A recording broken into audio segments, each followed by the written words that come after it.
How to replace headlights on a 2011 Kia Optima. The easiest way I have found it is grab yourself a scoop. I always just remove this. Oh, that's not supposed to happen. But anyways, grab yourself a wrench or a electric impact socket, whatever, and take out the coolant reservoir.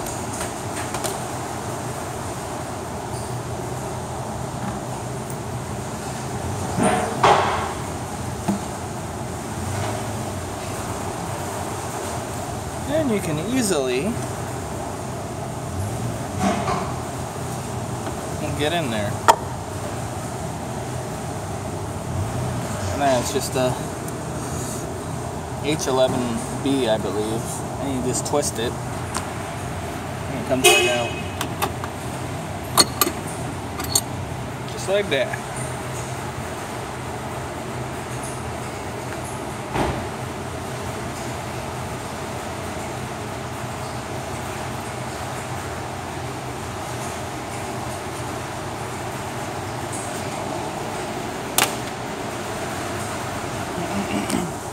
Now the passenger side, or the driver's side, it's a little bit easier, I think. You just, if you can reach your hand down in there and twist.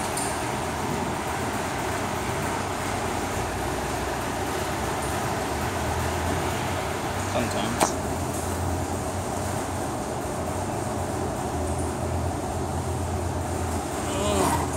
Okay.